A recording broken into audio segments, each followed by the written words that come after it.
In today's world, where almost everything is bought and sold online, knowing how to keep your financial transactions safe is more important than ever. Whether you're shopping online or handling payments for your organization, understanding how to navigate things safely and securely is critical, as the risks of data breaches, fraud, and cyber attacks have never been higher. One wrong click or mishandled transaction can lead to devastating consequences, not only for you, but also for your organization. From hefty fines for noncompliance with security standards like PCI DSS to massive financial losses and damaged reputations, the stakes are real. So in this course, you'll learn how to protect yourself and your organization by recognizing security risks, following the right procedures, understanding the basics of PCI DSS compliance, as well as securing cardholder data. To round things out, I'll throw in a couple real-world examples of just how costly and impactful mishandled digital payments can be. By the end, you'll be equipped to help avoid these costly mistakes and contribute to a safer digital environment. So let's get started, because when it comes to payment security, there is no room for error. So there are four main areas that I want to make sure that we're clear on. First is awareness of security when making payments online. Understanding how to secure your online payments is crucial to protecting both personal and also company finances from cyber threats. For individuals, it prevents identity theft and fraud, while for businesses, it ensures customer trust and also reduces exposure to financial loss. Personal vigilance in identifying secure payment methods and avoiding scams also helps to prevent data breaches that can impact both you and your workplaces.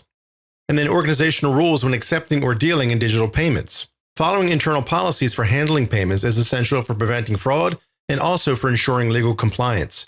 For businesses, adhering to these rules reduces the risk of internal and also external breaches, helps avoid regulatory fines, and builds a secure operational environment. Personally, it reinforces your role in maintaining the company's reputation and also financial security. And then we have PCI DSS requirements. So compliance with PCI DSS is critical for businesses that handle credit card transactions.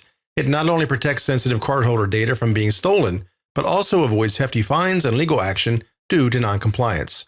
Personally, understanding PCI DSS helps ensure that you are playing a role in securing financial transactions and also maintaining trust between the company and its customers. And then lastly, cardholder data security. So protecting cardholder data is not just about avoiding fines, it's also about ensuring the integrity and confidentiality of personal financial information. For businesses, encrypting and limiting access to this data protects against theft and reduces the risk of costly breaches. Personally, however, knowing how to handle cardholder data securely helps prevent unintended leaks that could compromise both your organization and its customers. So, why is this important? It's important because the impact to your business can be catastrophic. Breaches, fraud, non-compliance, fines, and more, digital payment security is critically important for both individuals and also for organizations. The risks can include hacked accounts, fraud or theft, data breaches, non-compliance penalties and fines, loss of consumer confidence and trust, and of course, damage to brand, reputation, and investor confidence.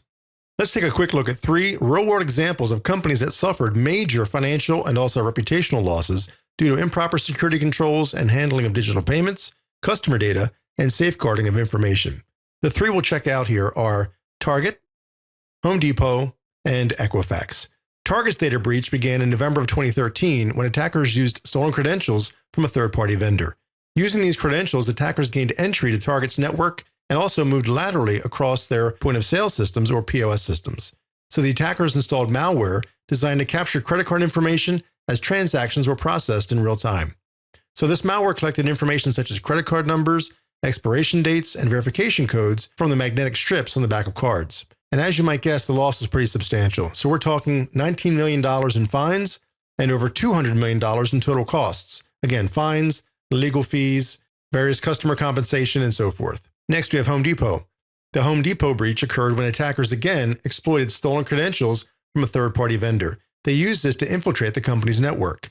Once inside, the attackers targeted the company's POS systems in a similar fashion to the Target breach. Once inside the network, the hackers installed this malware on Home Depot's POS systems, again, which that allowed them to scrape credit card data as it was processed during customer transactions. And between April and September of that year, led to the compromise of 56 million payment card records. And again, a massive hit financially. So we're talking $180 million in settlements. So these are not inconsequential or insignificant amounts. So as I'm hoping you're understanding, this is very serious stuff. It's critically important that we're always paying attention to how digital payments are processed and how customer information is stored. And then next, we have Equifax. So this breach was the result of an unpatched vulnerability in a popular open source web application.